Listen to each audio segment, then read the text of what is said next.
자녀주의를 맞이해서 두 아들 모두 탕자입니다. 이 주제로 말씀 전하겠습니다. 서로 인사합시다. 은혜 받으세요.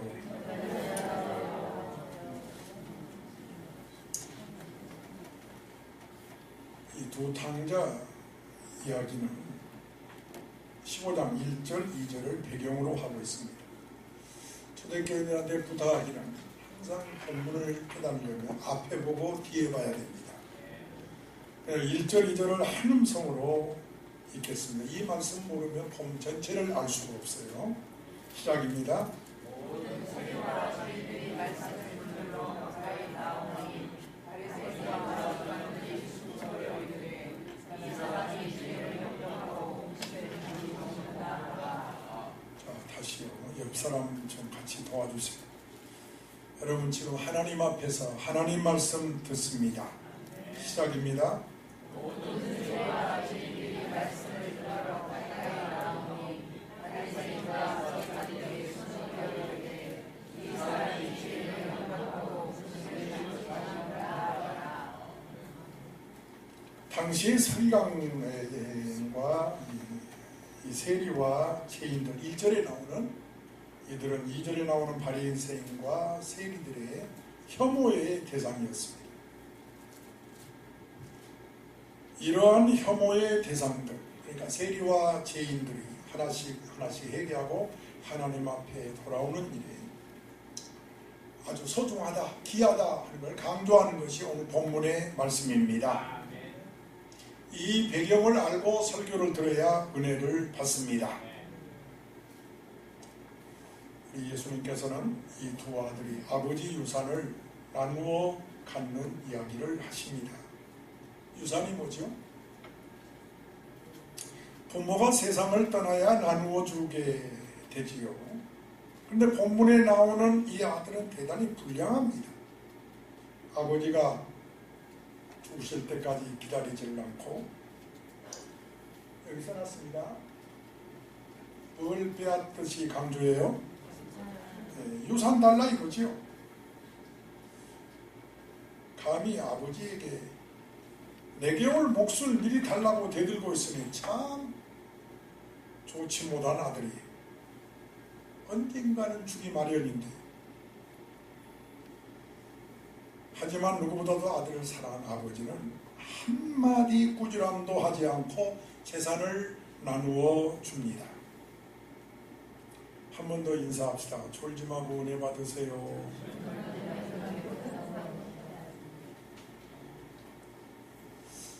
아버지의 마음은 하나입니다. 제발 재산은 다 없애도 좋으니, 이건 부모들만 아는 사실이에요. 제발 내 자녀만 되어달라. 아들다운 아들만 되어달라. 그런 심정으로 아까우지 않고 내어줍니다. 아들의 입장에서는 재산이 중요하지만 아버지 입장에서는 아들이 중요합니다. 여러분 자녀 사랑한 분들 아멘 해봐요. 그러면 이 시간 기도하면 아멘 해보세요. 자녀를 위해서 기도하면 졸음이 안 올 텐데. 부모는 자녀가 중요합니다.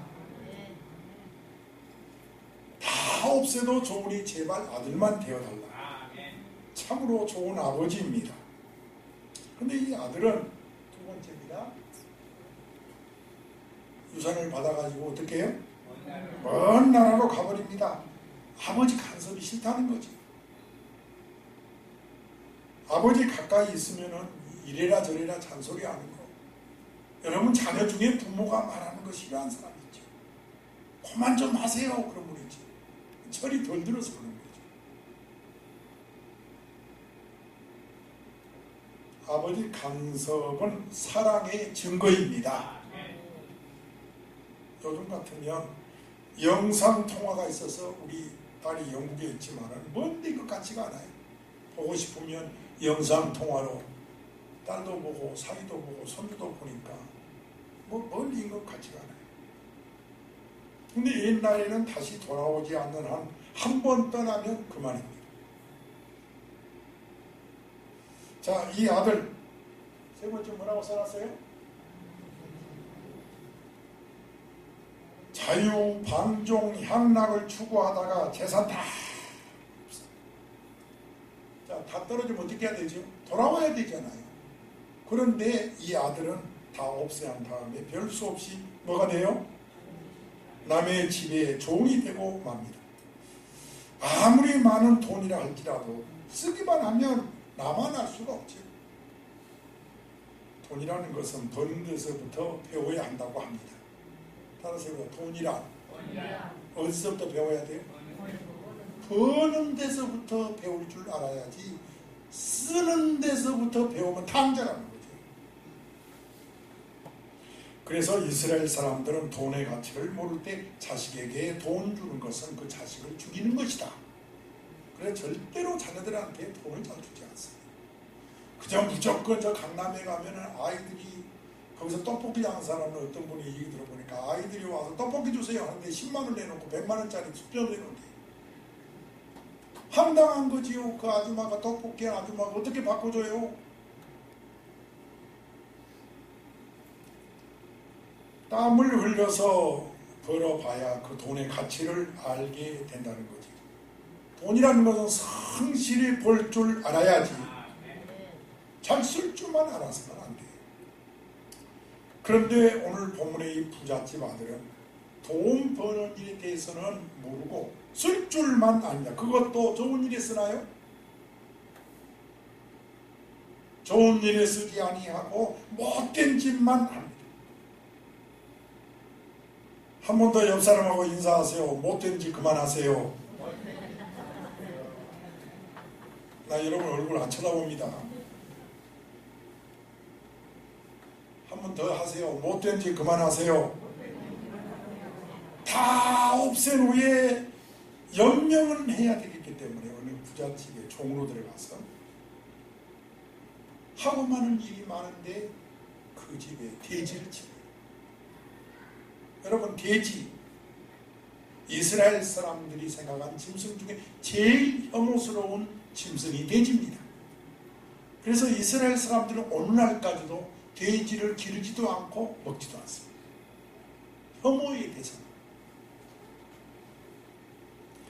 이 탕자가 굶어 죽을 지경이 되니까 그 자랑스럽던 이스라엘의 시민이라는 그런 명예마저 포기하고 돼지를 치게 돼요.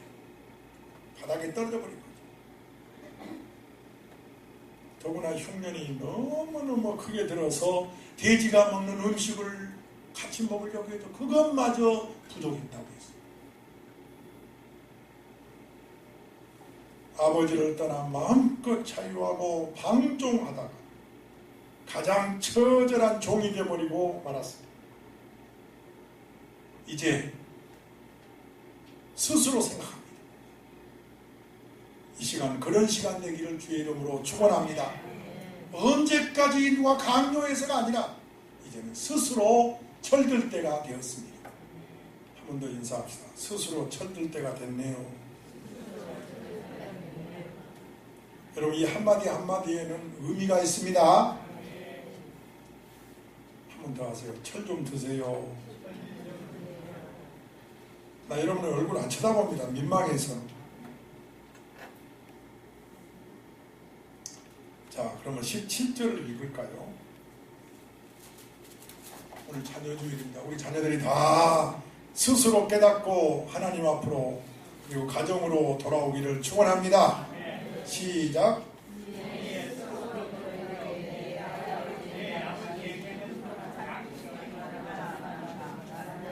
나는 여기서 죽여 죽는구나. 아멘. 스스로 돌이켜 생각합니다. 스스로 돌이키는 이러한 생각이 성공할 때 술집에 있을 때 안 난다는 말이지. 꼭 무슨 지경에 이르러야?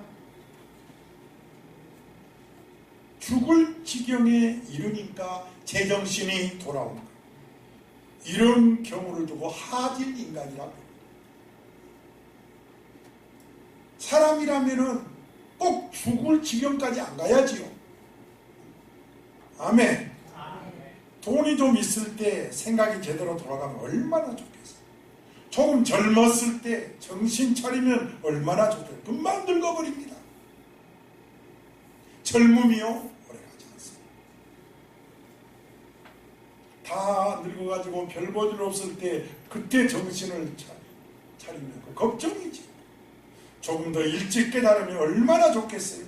여기 이 아들 가진 돈 절반이라도 남았을 때, 수중에 한 절이라도 있을 때 스스로 깨달았으면 얼마나 좋겠어요.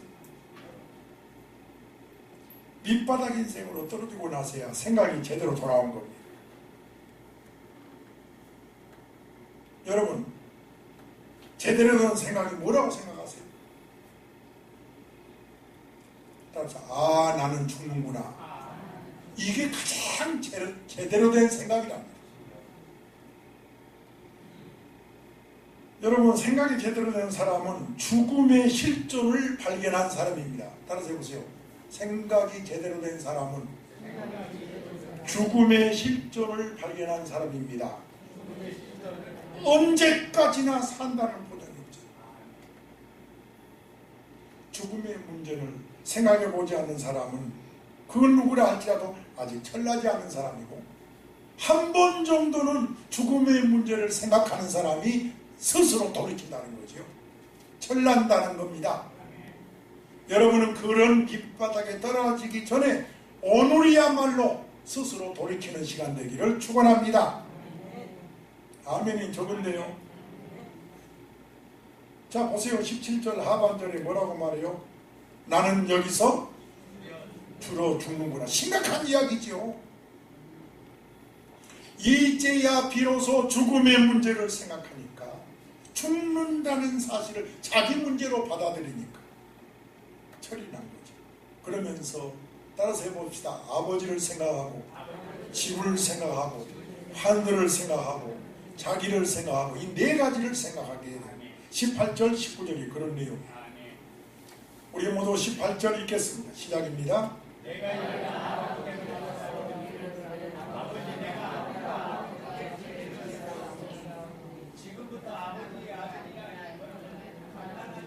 아버지를 생각하고, 집을 그리워하고, 하늘을 생각하고. 여기서 하늘은 뭐죠?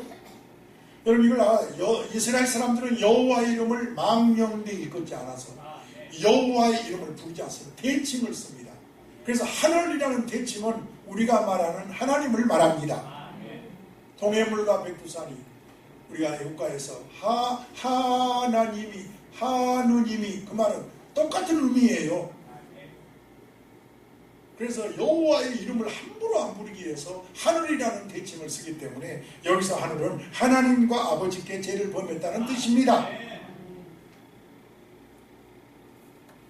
아멘.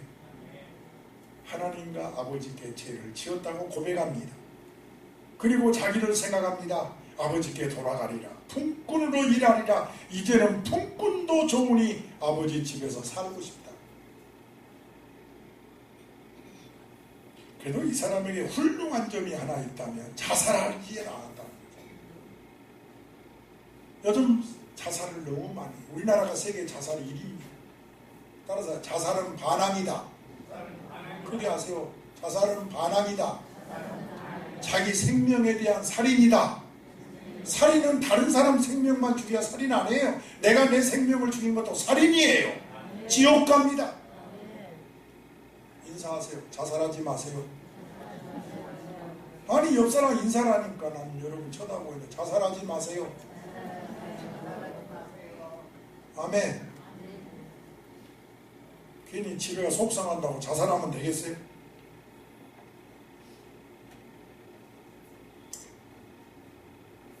회개하는 자에게는 체면이라 있을 수가 없어요. 오늘 여러분에게 스스로 돌이키는 그런 용기와 그런 결단이 오늘 말씀 시간에 있기를 바랍니다. 그것이 어쩌면 우리 인생의 마지막 보류의 보류. 그걸 할 줄 알아야 됩니다. 그러면 놀라운 일이 전개됩니다. 하나님의 축복이 전개됩니다. 두 번째로 기억할 것은 아버지의 모습입니다. 여기다 세 번째다 써놨습니다. 해봅시다. 아버지의 모습. 여러분이 1절 2절을 보면 첫째 당자는 뭘 상징하냐? 이방인 1절에 나오는 죄인을 상징합니다. 비우니까요. 그렇죠? 둘째 아들은 유대인, 그리고 교회에 나온 지 오래된 믿는 자를 말하기도 하고, 여기서 아버지는 하나님을 의미한다는 것을 아시고 설교를 들어야 은혜를 받습니다. 자, 우선 아버지의 모습입니다. 당자의 아버지는 아주 적극적으로 찾을 수 있는 상황은 아닙니다. 어디 가서 전화를 하거나 누구를 수소문해 보거나 그럴 상황이 아니에요. 먼 나라로 떠나버렸으니까. 아들을 그리워하면서 심하게 마음고생을 하면서 기다리고 있습니다. 여기 뭐라고 써놨어요? 기다립니다. 그렇게 써놨어요. 굉장히 기다립니다. 여러분, 세상 좋아하고 세상에 방황한 사람들, 육신의 아버지 어머니도 기다리지만 하나님이 기다리십니다. 해보세요. 하나님이 기다리십니다. 20절 읽겠습니다. 20절. 주일마다 말씀으로 은혜 받았으면 좋겠습니다. 시작이요.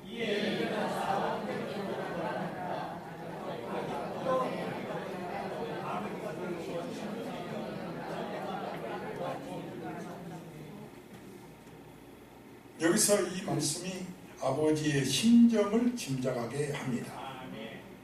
어떤 땐 제발 살아서만 돌아와도 그까짓 거 돈은 상관없다. 그렇게 기다리는 심정. 그러니까 저만큼 거리가 먼데도 알아보고 달려가지요. 얼마나 기다렸습니까? 얼마나 기다렸어요.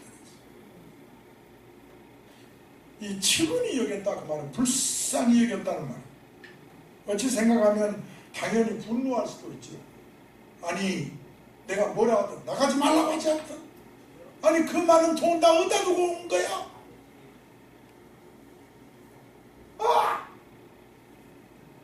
그리고 발로 찰 수도 있고 분노할 수도 있으련만 아버지는 달려가서 목을 안고 입을 맞추고 감격합니다. 이것이 기독교고 이것이 복음이라는 거예요. 답자 이것이 복음입니다. 만약에 여기서 아버지가 한마디라도 책망했다. 아마 그 아들 그대로 뛰쳐나가서 자살하고 말았을 거예요. 복음은 한없이 용서하고 사랑하는 것입니다. 여러분 이 사실을 믿으시기 바랍니다. 사람은 뭐 이쪽은 저쪽은 나쁜 놈 천만에요. 우리 아버지 하나님은 여러분을 다 용서하신다는 거예요. 받아주신다는 겁니다. 그걸 믿으신 분들만 오른손 들고 아멘 해보세요. 두 번째로 중요한 것은 은혜로 맞이한다는 겁니다. 해보세요. 은혜로 맞이한다. 이 아들은 율법으로 나옵니다. 그러니까 나는 이제는 아들이라고 할 수가 없어요. 나는 종으로 일하게. 이 율법으로 나오는 거예요.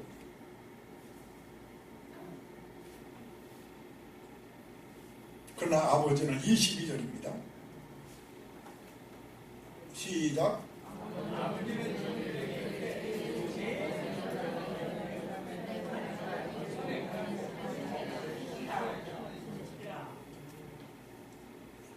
제일 처음에 뭘부터 입혀요?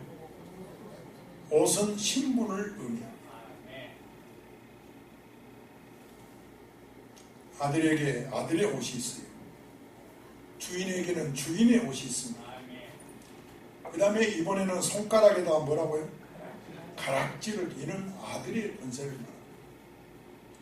이 가락지는 도장과 같은 도장을 꽉 너는 내 아들이다 하는 그런 권세를 말합니다. 여러분 우리는 하나님의 자녀의 권세를 주신다고 그랬어요. 가락지는 권세를 말합니다. 다 자녀의 신분이에요. 그 다음에 발에다가 신을 신긴다. 이것도 그때 당시 노예는 신발을 신죠. 아들만 신발을 신습니다. 그래서 신발을 신기로 역시 너는 내 아들이다. 누가 뭐라 해도 너는 내 아들이다. 여러분 우리 하나님 아버지가 우리 모두를 그렇게 사랑한다는 것을 아시고 예배드려야 됩니다. 다른 사람은 여러분이 실수하고 넘어지고 죄를 짓고 그랬다고 해서 죽일 놈 살릴 놈 할지 몰라도 아버지 하나님은 아니다는 거지. 은혜로 우리를 다 맞이한다는 겁니다. 그래서 주일날 예배 나오라는 거죠.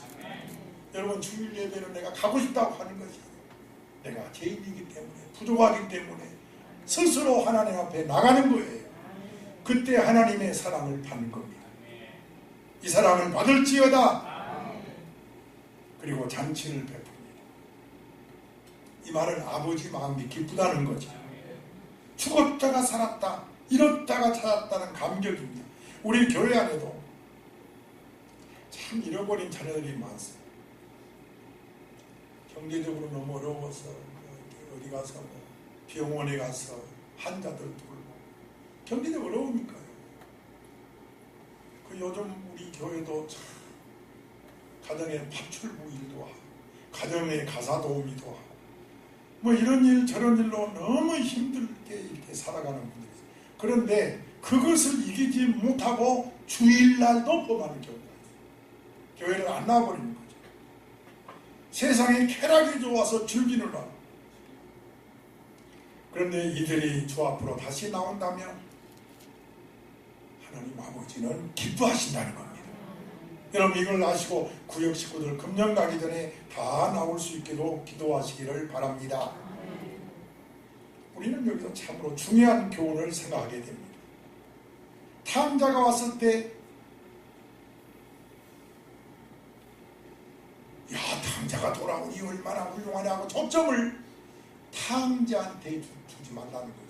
모든 신학자들은 어디까지나 이 탕자 이야기는 주인공이 탕자가 아니고 아버지라는 겁니다. 여러분 아버지시다. 그래서 아버지 하나님은 이런 분이라는 걸 보여주는 것이다. 1절 2절이 그 배경인 것입니다. 아무리 서기관들이 학대하고 멸시해도 세리와 죄인들을 하나님은 사랑한다는 거예요. 아멘 아멘. 여러분 한 사람 한 사람을 우리 하나님은 사랑한다는 거예요. 여러분 이 사실을 믿으시면 아멘 합시다.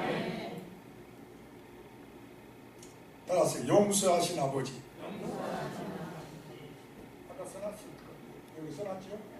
용서하시고 사랑하시고 기다려주시는 아버지이십니다. 이것이 오직 믿음으로 말미암아 의롭다함을 얻는다는 복음인 것입니다. 여러분 교회는 행위로 구원받는 것이 아니에요. 예수를 믿음으로 이 자리에 그래서 나오는 것이 중요한 거예요. 뭐 염치 있고 없고를 떠나서 예배당에 나와야 주님은 사랑하시고 의롭다 여기시는 줄로 믿습니다.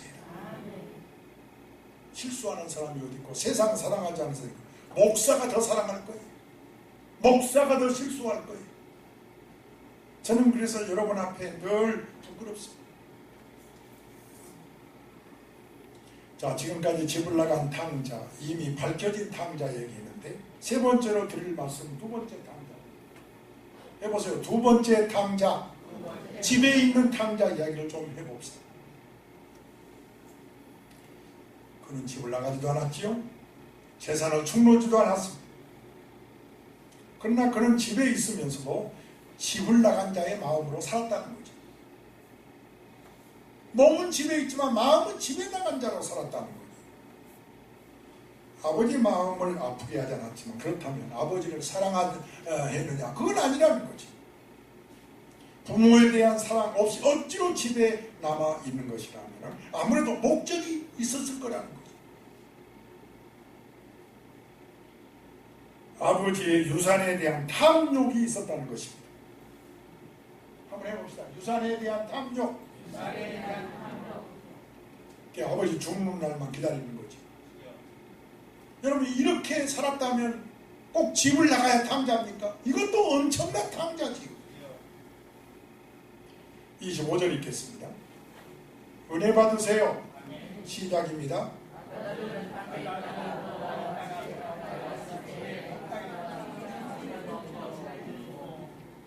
집 가까이 오는데 웬 풍악소리, 웬 춤추는 소리 떠들썩합니다. 그래서 가까이 있는 종에게 이게 무슨 소리냐? 그 종이 대답하기를 당신의 동생이 돌아왔습니다. 할렐루야. 그래서 당신의 아버지가 너무너무 좋아서 잔치를 베풀고 송아지를 잡았습니다. 자, 이때 이 종이 분명히 당신의 동생이 돌아왔다고 말합니다. 그런데 이 형은 28절에 세상에 당신의 동생이 돌아왔다고 하는데 이 형이 분노를 한다. 분노를. 그래서 신학자들은 집 나간 탕자만 탕자냐? 집에 있는 이 탕자는 더 탕자다. 그렇게 말합니다. 28절 읽겠습니다. 시작이요.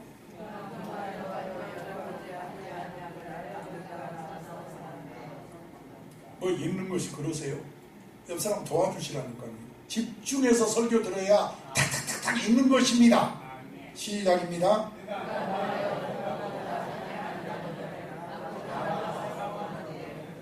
왜 노했을까요? 동생을 사랑하지 않아서 노한 거예요. 아니, 저 동생이 돌아오지 않았다면 노하지 않았다는 뜻이 되지. 이제 와서 불만이 터져나온 것은 이 동생이 한영을 받고 있다는 거지. 세상에 이같이 못된 마음을 가진 사람은 참 아주 질투시기가 많고, 그래서 내가 못 살아서가 아니라 꼭 남이 잘 살아서 배 아픈 사람 있잖아요. 그래서 성경은 시기하지 말라, 질투하지 말라, 악인의 형통함을 부러워하지 말라고 말씀해 주셨습니다. 어쨌든 지금 이 형이 화가 나고 불쾌한 것은 동생이 너무 한영을 받고 있으니까 그게 싫은 거예요. 제일 치사한 죄가 질투입니다. 형, 이 사람 동생이 사랑받고 있으니 못마땅하다고 분을 내고 있어요. 자, 여기서 1절 2절에 이 동생은 누구를 의미한다? 세리와 죄인을 의미한다고 여태 증거했습니다. 은혜 받으세요. 여기 세리와 죄인들은 탕자, 동생을 의미합니다. 세리와 죄인들은 동생, 탕자, 그러니까 오직 믿음으로, 오직 은혜의 관계에서 아버지께 나가야 된다는 것이고, 여기 2절에 나오는 바리새인과 서기가 형을 의미한다는 거죠. 율법적인 관계에서 아버지를 대하고 있다 그 말이지. 여러분, 오늘 많은 은혜 받은 줄로 믿습니다. 이 세리와 죄인, 이 동생은 엄청난 탕자 같지만 그래도 은혜 안에 있다는 것입니다. 사람이 생각과 하나님 생각이 다릅니다. 은혜 안에 있다는 거죠. 그러나 바리새인관들은, 즉 이 형은 집을 나가지 않았지, 재산도 축내지 않았지, 깨끗한 아이로 보지만 아버지의 관계를 율법적으로 만나고 있다 이거죠. 내가 2018년 한 해 동안에 내가 뭐 세상 사람 간음을 했나 음란을 했나, 나는 교회에서 봉사만 했는데, 이게 서기관과 바리새인이 될 수 있다는 거예요. 자기 의를 가지고 하나님 앞에 나가는 거죠. 그래서 이 동생을 이방 사람으로 제가 이렇게 써놨습니다. 이방 사람, 그렇게 써놨어요. 둘째 아들, 둘째 탕자 큰 아들을 뭐라고 써놨어요? 서기관과 바리새인을 유대인이라고 써놨어요. 형을 유대인으로, 동생을 은혜로, 형을 율법으로 그렇게 비유하고 있음을 아시기 바랍니다. 자, 좀 더 깊이 말씀을 들어가겠습니다. 새신자들한테는 좀 어려울 수 있겠어요. 여기 동생은 지금 예수 그리스도를 막 영접한 새신자들의 감격을 의미하기도 합니다. 형은 예수 믿는 지 오래돼서 그것이 믿는 것이 습관화돼가지고 그 율법주의자가 돼버린, 소위 10년, 20년 된 사람들을 의미하기도 한다고 봅니다. 내 말이 아니고 많은 신학자들이 그렇게 진단을 하고 있어요. 다시 말씀드립니다. 처음 예수 믿어서 구원받았다고 생각할 때 누구나 탕자가 돌아올 때의 마음이라는 거지요. 감격스럽습니다. 그러다가 1년, 2년, 5년, 10년이 지나면서 권사가 되고 장로가 되고 그러면서 형이 실수한 그 실수를 범한다는 거죠. 그래서 예수 믿는 지 오래된 사람들이 전도를 제일 못하고요, 교회 다니면서 감격도 없고요, 기쁨도 없다는 거예요. 이 형처럼 분노만 내고 있다는 거지. 형이 왜 노합니까? 탕자 동생이 돌아왔는데 사랑하지 못해서. 여러분, 교인들 새신자가 하나 돌아오면 시기하지 말고 사랑해야 됩니다. 그것이 하나님의 마음입니다. 그런데 먼저 믿는 사람들이 그건 내 자리인데, 옛날 우리 새벽기로 나온 어느 분이 그랬어요. 그 다음날 어떤 분이 자기 자리에 앉았다 그 다음부터 새벽기도 안 나와버려요. 그게 바로 형입니다. 형. 바리새인, 서기관, 유대인. 여러분 이런 말씀들은 예수님이 주신 말씀인 줄 알고 잘 들으시기를 바랍니다. 아멘이십니까? 왜 노합니까? 아까 말했죠. 뭐에만 욕심이 있다고요? 아버지? 자녀주의를 맞이해서 두 아들 모두 탕자입니다. 이 주제로 말씀 전하겠습니다. 제가 서로 인사합시다. 은혜 받으세요.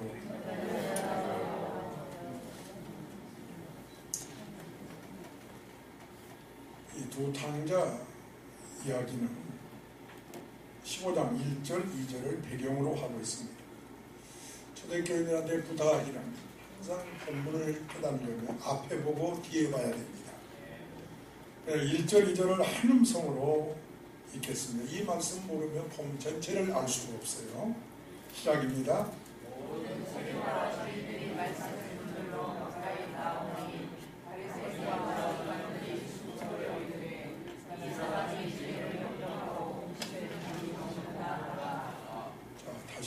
옆 사람 좀 같이 도와주세요. 여러분 지금 하나님 앞에서 하나님 말씀 듣습니다. 시작입니다.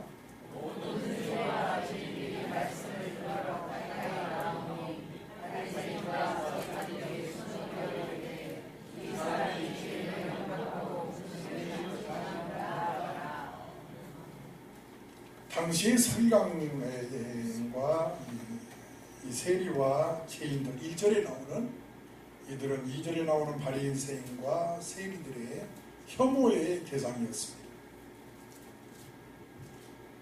이러한 혐오의 대상들, 그러니까 세리와 죄인들이 하나씩 회개하고 하나님 앞에 돌아오는 일에 아주 소중하다, 귀하다 하는 걸 강조하는 것이 오늘 본문의 말씀입니다. 이 배경을 알고 설교를 들어야 은혜를 받습니다. 예수님께서는 이 두 아들이 아버지 유산을 나누어 갖는 이야기를 하십니다. 유산이 뭐죠? 부모가 세상을 떠나야 나누어 주게 되지요. 그런데 본문에 나오는 이 아들은 대단히 불량합니다. 아버지가 죽으실 때까지 기다리질 않고 여기 써놨습니다. 뭘 빼앗듯이 강조해요? 유산 달라 이거죠. 감히 아버지에게 내게 올 몫을 미리 달라고 대들고 있으니 참 좋지 못한 아들이 언젠가는 주기 마련인데, 하지만 누구보다도 아들을 사랑한 아버지는 한마디 꾸지람도 하지 않고 재산을 나누어 줍니다. 한 번 더 인사합시다. 졸지 마고 은혜 받으세요.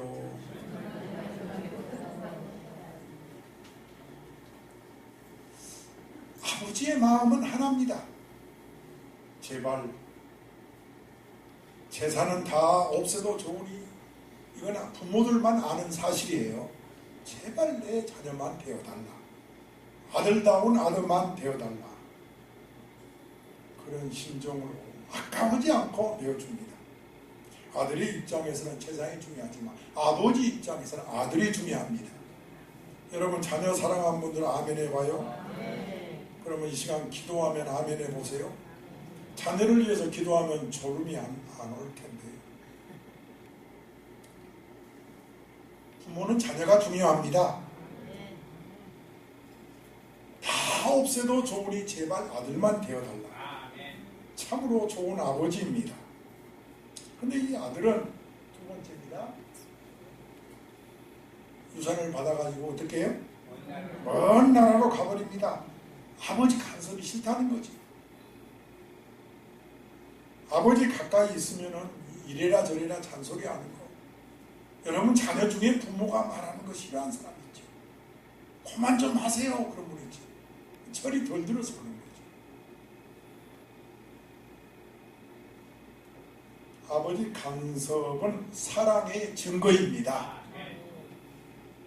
요즘 같으면 영상통화가 있어서 우리 딸이 영국에 있지만 뭔데 이거 같지가 않아요. 보고 싶으면 영상통화로 딸도 보고 사위도 보고 손주도 보니까 멀리 있는 것 같지가 않아요. 근데 옛날에는 다시 돌아오지 않는 한 번 떠나면 그만입니다. 자, 이 아들 세 번째 뭐라고 써놨어요? 자유, 방종, 향락을 추구하다가 재산 다 떨어지면 어떻게 해야 되죠? 돌아와야 되잖아요. 그런데 이 아들은 다 없애한 다음에 별 수 없이 뭐가 돼요? 남의 집에 종이 되고 맙니다. 아무리 많은 돈이라 할지라도 쓰기만 하면 남아날 수가 없죠. 돈이라는 것은 버는 데서부터 배워야 한다고 합니다. 따라서 돈이란 어디서부터 배워야 돼요? 버는 데서부터 배울 줄 알아야지 쓰는 데서부터 배우면 탕자라는 거죠. 그래서 이스라엘 사람들은 돈의 가치를 모를 때 자식에게 돈 주는 것은 그 자식을 죽이는 것이다. 그래서 절대로 자녀들한테 돈을 잘 주지 않습니다. 그저 무조건 저 강남에 가면은 아이들이 거기서 떡볶이 장사하는 어떤 분이 얘기 들어보니까 아이들이 와서 떡볶이 주세요 하는데 10만 원 내놓고 100만 원짜리 수표 내놓는데 황당한 거지요. 그 아줌마가 떡볶이 아줌마가 어떻게 바꿔줘요? 땀을 흘려서 벌어봐야 그 돈의 가치를 알게 된다는 거죠. 돈이라는 것은 성실히 벌 줄 알아야지 잘 쓸 줄만 알아서는 안 돼요. 그런데 오늘 본문의 이 부잣집 아들은 돈 버는 일에 대해서는 모르고 쓸 줄만 압니다. 그것도 좋은 일에 쓰나요? 좋은 일에 쓰지 아니하고 못된 짓만 합니다. 한 번 더 옆 사람하고 인사하세요. 못된 짓 그만하세요. 나 여러분 얼굴 안 쳐다봅니다. 한 번 더 하세요. 못된 짓 그만하세요. 다 없앤 후에 연명은 해야 되겠기 때문에 어느 부잣집에 종으로 들어가서 하고 많은 일이 많은데 그 집에 돼지를 칩니다. 여러분, 돼지, 이스라엘 사람들이 생각한 짐승 중에 제일 혐오스러운 짐승이 돼지입니다. 그래서 이스라엘 사람들은 오늘날까지도 돼지를 기르지도 않고 먹지도 않습니다. 혐오의 대상. 이 탕자가 굶어 죽을 지경이 되니까 그 자랑스럽던 이스라엘의 시민이라는 그런 명예마저 포기하고 돼지를 치게 돼요. 바닥에 떨어져 버린 거죠. 더구나 흉년이 너무너무 크게 들어서 돼지가 먹는 음식을 같이 먹으려고 해도 그것마저 부족했다고 했어요. 아버지를 떠나 마음껏 자유하고 방종하다가 가장 처절한 종이 되어버리고 말았습니다. 이제 스스로 생각합니다. 이 시간 그런 시간 되기를 주의 이름으로 축원합니다.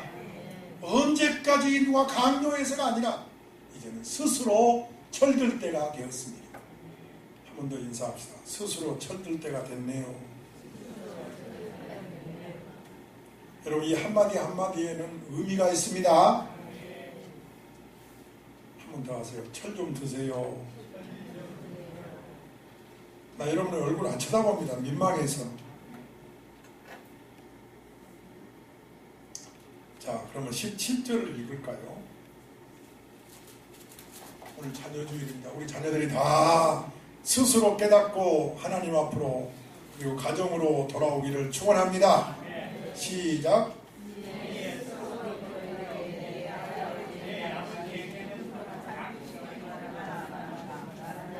나는 여기서 줄여 죽는구나. 아멘.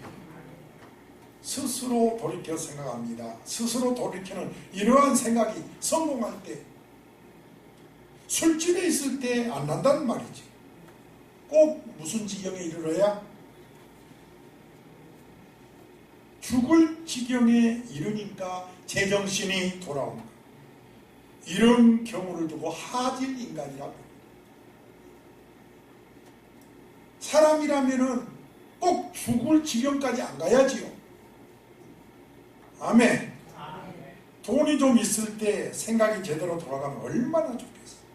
조금 젊었을 때 정신 차리면 얼마나 좋겠어요. 금방 늙어버립니다. 젊음이요 오래가지 않습니다. 다 늙어가지고 별 볼 일 없을 때 그때 정신을 차리면 그 걱정이지. 조금 더 일찍 깨달으면 얼마나 좋겠어요. 여기 이 아들 가진 돈 절반이라도 남았을 때, 수중에 반절이라도 있을 때 스스로 깨달았으면 얼마나 좋겠어요. 밑바닥 인생으로 떨어지고 나서야 생각이 제대로 돌아온 겁니다. 여러분, 제대로 된 생각이 뭐라고 생각하세요? 따라서 나는 죽는구나. 이게 가장 제대로 된 생각이랍니다. 여러분, 생각이 제대로 된 사람은 죽음의 실존을 발견한 사람입니다. 따라서 해보세요. 생각이 제대로 된 사람은 죽음의 실존을 발견한 사람입니다. 언제까지나 산다는 보장이 없죠. 죽음의 문제를 생각해보지 않는 사람은 그건 누구라 할지라도 아직 철나지 않은 사람이고, 한 번 정도는 죽음의 문제를 생각하는 사람이 스스로 돌이킨다는 거죠. 철난다는 겁니다. 여러분은 그런 밑바닥에 떨어지기 전에 오늘이야말로 스스로 돌이키는 시간 되기를 축원합니다. 아멘이 적은데요. 자, 보세요. 17절 하반절에 뭐라고 말해요? 나는 여기서 주로 죽는구나. 심각한 이야기지요. 이제야 비로소 죽음의 문제를 생각하니까, 죽는다는 사실을 자기 문제로 받아들이니까 철이 난 거죠. 그러면서 따라서 해봅시다. 아버지를 생각하고, 집을 생각하고, 하늘을 생각하고, 자기를 생각하고, 이 네 가지를 생각하게 돼요. 18절, 19절이 그런 내용이에요. 우리 모두 18절 읽겠습니다. 시작입니다.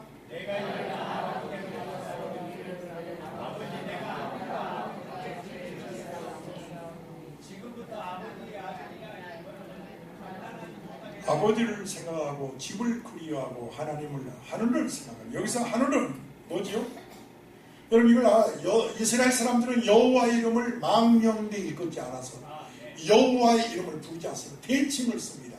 그래서 하늘이라는 대칭은 우리가 말하는 하나님을 말합니다. 동해물과 백두산이 우리가 애국가에서 하느님이 그 말은 똑같은 의미예요. 그래서 여호와의 이름을 함부로 안 부르기 위해서 하늘이라는 대칭을 쓰기 때문에 여기서 하늘은 하나님과 아버지께 죄를 범했다는 뜻입니다. 아멘. 하나님과 아버지께 죄를 지었다고 고백합니다. 그리고 자기를 생각합니다. 아버지께 돌아가리라. 품꾼으로 일하리라. 이제는 품꾼도 좋으니 아버지 집에서 살고 싶다. 그래도 이 사람에게 훌륭한 점이 하나 있다면 자살하지 않았다는 거죠. 요즘 자살을 너무 많이, 우리나라가 세계 자살 1위입니다. 따라서 자살은 반항이다. 그렇게 아세요. 자살은 반항이다. 자기 생명에 대한 살인이다. 살인은 다른 사람 생명만 죽여야 살인 아니에요. 내가 내 생명을 죽인 것도 살인이에요. 지옥 갑니다. 인사하세요. 자살하지 마세요. 아니, 옆 사람 인사를 하니까 나는 여러분 쳐다보고 있는데 자살하지 마세요. 아멘.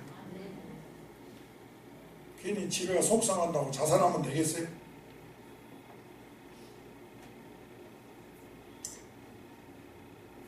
회개하는 자에게는 체면이라 있을 수가 없어요. 오늘 여러분에게 스스로 돌이키는 그런 용기와 그런 결단이 오늘 말씀 시간에 있기를 바랍니다. 그것이 어쩌면 우리 인생의 마지막 보류의 보류. 그걸 할 줄 알아야 됩니다. 그러면 놀라운 일이 전개됩니다. 하나님의 축복이 전개됩니다. 두 번째로 기억할 것은 아버지의 모습입니다. 여기다 세 번째 다 써놨습니다. 해봅시다. 아버지의 모습. 여러분이 1절 2절을 보면 첫째 당자는 뭘 상징하냐? 이방인 1절에 나오는 죄인을 상징합니다. 비우니까요. 그렇죠? 둘째 아들은 유대인, 그리고 교회에 나온 지 오래된 믿는 자를 말하기도 하고, 여기서 아버지는 하나님을 의미한다는 것을 아시고 설교를 들어야 은혜를 받습니다. 자, 우선 아버지의 모습입니다. 당자의 아버지는 아주 적극적으로 찾을 수 있는 상황은 아닙니다. 어디 가서 전화를 하거나 누구를 수소문해 보거나 그럴 상황이 아니에요. 먼 나라로 떠나버렸으니까. 아들을 그리워하면서 심하게 마음고생을 하면서 기다리고 있습니다. 여기 뭐라고 써놨어요? 기다립니다. 그렇게 써놨어요. 경정히 기다립니다.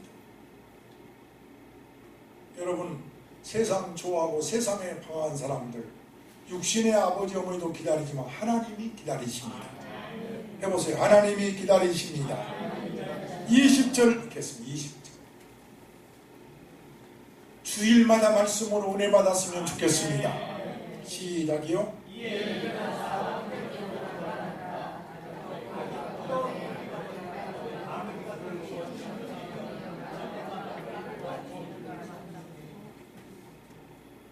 여기서 이 말씀이 아버지의 심정을 짐작하게 합니다. 어떻든 제발 살아서만 돌아와도 그까짓 거 돈은 상관없다. 그렇게 기다리는 심정. 그러니까 저만큼 거리가 먼데도 알아보고 달려가지요. 얼마나 기다렸어요. 얼마나 기다렸어요. 이 측은히 여겼다 그 말은 불쌍히 여겼다는 말이에요. 어찌 생각하면 당연히 분노할 수도 있죠. 아니 내가 뭐라 하든 나가지 말라고 하지 않든, 아니 그 많은 돈 다 어디다 두고 온 거야? 아! 그리고 발로 찰 수도 있고 분노할 수도 있으련만, 아버지는 달려가서 목을 안고 입을 맞추고 감격합니다. 이것이 기독교고 이것이 복음이라는 거예요. 답자, 이것이 복음입니다. 만약에 여기서 아버지가 한마디라도 책망했다, 아마 그 아들 그대로 뛰쳐나가서 자살하고 말았을 거예요. 복음은 한없이 용서하고 사랑하는 것입니다. 여러분 이 사실을 믿으시기 바랍니다. 사람은 뭐 이쪽은 저쪽은 나쁜 놈 천만에요. 우리 아버지 하나님은 여러분을 다 용서하신다는 거예요. 받아주신다는 겁니다. 그걸 믿으신 분들만 오른손 들고 아멘 해보세요. 두 번째로 중요한 것은 은혜로 맞이한다는 겁니다. 해보세요. 은혜로 맞이한다. 이 아들은 율법으로 나옵니다. 그러니까 나는 이제는 아들이라고 할 수가 없어요. 나는 종으로 일하게. 이 율법으로 나오는 겁니다.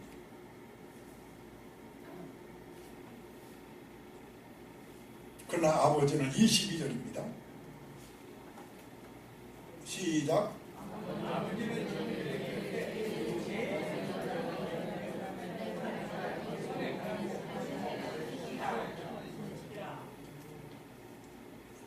제일 처음에 뭘부터 입혀요? 옷은 신분을 의미합니다. 아들에게 아들의 옷이 있어요. 주인에게는 주인의 옷이 있습니다. 그 다음에 이번에는 손가락에다 뭐라고요? 가락지를. 이는 아들의 권세를 말합니다. 이 가락지는 도장과 같은, 도장을 꽉 너는 내 아들이다 하는 그런 권세를 말합니다. 여러분 우리는 하나님의 자녀의 권세를 주신다고 그랬어요. 가락지는 권세를 말합니다. 다 자녀의 신분이에요. 그 다음에 발에다가 신을 신긴다. 이것도 그때 당시 노예는 신발을 신자. 아들만 신발을 신습니다. 그래서 신발을 신기로 역시 너는 내 아들이다. 누가 뭐라 해도 너는 내 아들이다. 여러분 우리 하나님 아버지가 우리 모두를 그렇게 사랑한다는 것을 아시고 예배드려야 됩니다. 다른 사람은 여러분이 실수하고 넘어지고 죄를 짓고 그렇다고 해서 죽일 놈 살릴 놈 할지 몰라도 아버지 하나님은 아니다는 거지. 은혜로 우리를 다 맞이한다는 겁니다. 그래서 주일날 예배 나오라는 거죠. 여러분, 주일 예배는 내가 가고 싶다고 하는 거지. 내가 죄인이기 때문에, 부족하기 때문에 스스로 하나님 앞에 나가는 거예요. 그때 하나님의 사랑을 받는 겁니다. 이 사랑을 받을지어다. 그리고 잔치를 베풉니다. 이 말은 아버지 마음이 기쁘다는 거죠. 죽었다가 살았다, 잃었다가 찾았다는 감격입니다. 우리 교회 안에도 참 잃어버린 자녀들이 많습니다. 경제적으로 너무 어려워서 어디 가서 병원에 가서 환자들 돌고 경제적 어려우니까요. 그 요즘 우리 교회도 참 가정에 파출부 일도 하고 가정에 가사 도우미도 하고 뭐 이런 일 저런 일로 너무 힘들게 이렇게 살아가는 분들이 있어요. 그런데 그것을 이기지 못하고 주일날도 범하는 경우가 있어요. 교회를 안 나와버리는 거죠. 세상에 쾌락이 좋아서 즐기느라고. 그런데 이들이 주 앞으로 다시 나온다면 하나님 아버지는 기뻐하신다는 겁니다. 여러분, 이걸 아시고 구역 식구들 금년 가기 전에 다 나올 수 있기도 기도하시기를 바랍니다. 우리는 여기서 참으로 중요한 교훈을 생각하게 됩니다. 탕자가 왔을 때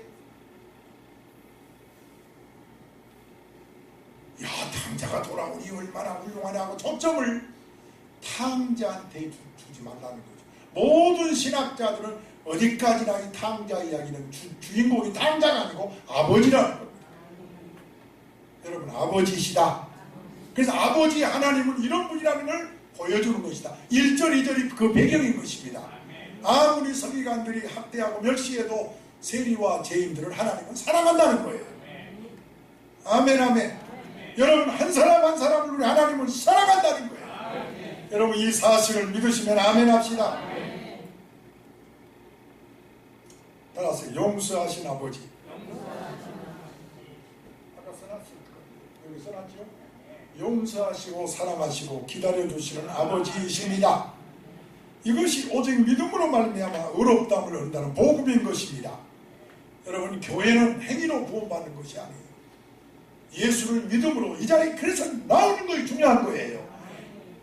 뭐 염치 있고 없고를 떠나서 예배당에 나와야 주님은 사랑하시고 의롭다 여기시는 줄로 믿습니다. 실수하는 사람이 어디 있고 세상 사랑하지 않는 사람이 있고 목사가 더 사랑할 거예요. 목사가 더 실수할 거예요.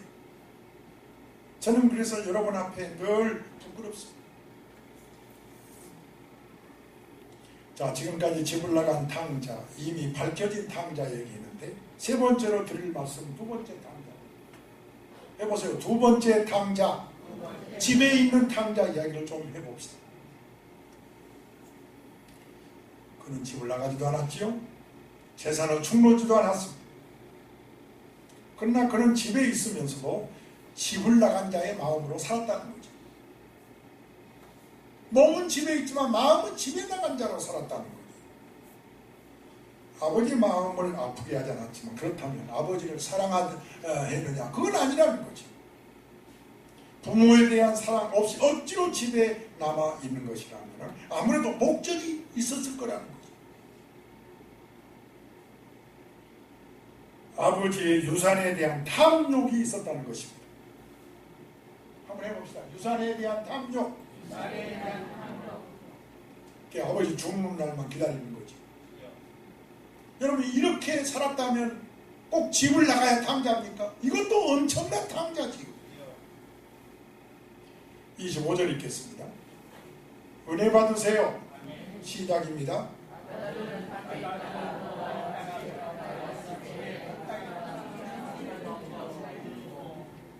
집 가까이 오는데 웬 풍악 소리, 웬 춤추는 소리 떠들썩합니다. 그래서 가까이 있는 종에게 이게 무슨 소리냐? 그 종이 대답하기를 당신의 동생이 돌아왔습니다. 할렐루야. 그래서 당신의 아버지가 너무너무 좋아서 잔치를 베풀고 송아지를 잡았습니다. 자, 이때 이 종이 분명히 당신의 동생이 돌아왔다고 말합니다.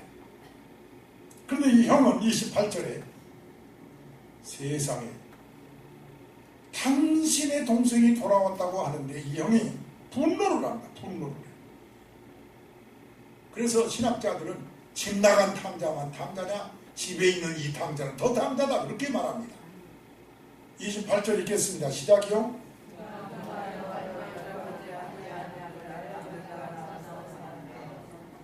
뭐 읽는 것이 그러세요?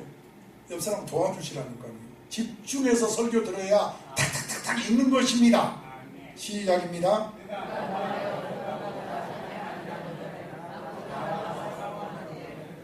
왜 노했을까요? 동생을 사랑하지 않아서 노한 거예요. 아니, 저 동생이 돌아오지 않았다면 노하지 않았다는 뜻이 되지. 이제 와서 불만이 터져나온 것은 이 동생이 한영을 받고 있다는 거지. 세상에 이같이 못된 마음을 가진 사람은 참 아주 질투 시기가 많고, 그래서 내가 못 살아서가 아니라 꼭 남이 잘 살아서 배 아픈 사람 있잖아요. 그래서 성경은 시기하지 말라, 질투하지 말라, 악인의 형통함을 부러워하지 말라고 말씀해 주셨습니다. 어쨌든 지금 이 형이 화가 나고 불쾌한 것은 동생이 너무 한영을 받고 있으니까 그게 싫은 거예요. 제일 치사한 죄가 질투입니다. 형, 이 사람 동생이 사랑받고 있으니 못마땅하다고 분을 내고 있어요. 자, 여기서 1절 2절에 이 동생은 누구를 의미한다? 세리와 죄인을 의미한다고 여태 증거했습니다. 은혜 받으세요. 여기 세리와 죄인들은 탕자, 동생을 의미합니다. 세리와 죄인들은 동생, 탕자, 그러니까 오직 믿음으로, 오직 은혜의 관계에서 아버지께 나가야 된다는 것이고, 여기 2절에 나오는 바리새인과 서기관, 형을 의미한다는 거죠. 율법적인 관계에서 아버지를 대하고 있다, 그 말이지. 여러분, 오늘 많은 은혜 받은 줄로 믿습니다. 이 세리와 죄인, 이 동생은 엄청난 탕자 같지만 그래도 은혜 안에 있다는 것입니다. 사람이 생각과 하나님 생각이 다릅니다. 은혜 안에 있다는 거죠. 그러나 바리새인관들은, 즉 이 형은 집을 나가지 않았지, 재산도 축내지 않았지, 깨끗한 아이로 보지만 아버지의 관계를 율법적으로 만나고 있다 이거죠. 내가 2018년 한 해 동안에 내가 뭐 세상처럼 간음을 했나 음란을 했나, 나는 교회에서 봉사만 했는데, 이게 서기관과 바리새인이 될 수 있다는 거예요. 자기 의를 가지고 하나님 앞에 나가는 거죠. 그래서 이 동생을 이방 사람으로 제가 이렇게 써놨습니다. 이방 사람, 그렇게 써놨어요. 둘째 아들, 둘째 탕자 큰아들을 뭐라고 써놨어요? 서기관과 바리새인을 유대인이라고 써놨어요. 형을 유대인으로, 동생을 은혜로, 형을 율법으로 그렇게 비유하고 있음을 아시기 바랍니다. 자, 좀 더 깊이 말씀을 들어가겠습니다. 새신자들한테는 좀 어려울 수 있겠어요. 여기 동생은 지금 예수 그리스도를 막 영접한 새신자들의 감격을 의미하기도 합니다. 형은 예수 믿는 지 오래돼서 그것이 믿는 것이 습관화돼가지고 그 율법주의자가 돼버린, 소위 10년 20년 된 사람들을 의미하기도 한다고 봅니다. 내 말이 아니고 많은 신학자들이 그렇게 진단을 하고 있어요. 다시 말씀드립니다. 처음 예수 믿어서 구원받았다고 생각할 때 누구나 탕자가 돌아올 때의 마음이라는 거지요. 감격스럽습니다. 그러다가 1년, 2년, 5년, 10년이 지나면서 권사가 되고 장로가 되고 그러면서 형이 실수한 그 실수를 범한다는 거죠. 그래서 예수 믿는 지 오래된 사람들이 전도를 제일 못하고요. 교회 다니면서 감격도 없고요. 기쁨도 없다는 거예요. 이 형처럼 분노만 내고 있다는 거지. 형이 왜 노합니까? 탕자 동생이 돌아왔는데 사랑하지 못해서. 여러분, 교인들 새신자가 하나 돌아오면 시기하지 말고 사랑해야 됩니다. 그것이 하나님의 마음입니다. 가운데 먼저 믿는 사람들이 그거 내 자리인데. 옛날 우리 새벽기로 나온 어느 분이 그랬어요. 그 다음날 어떤 분이 자기 자리에 앉았다. 그 다음부터 새벽기로 안 나와버려요. 그게 바로 형입니다. 형. 바리새인, 서기관, 유대인. 여러분, 이런 말씀들은 예수님이 주신 말씀인 줄 알고 잘 들으시기를 바랍니다. 아멘이십니까? 왜 노합니까? 아까 말했죠. 뭐에만 욕심이 있다고요? 아버지,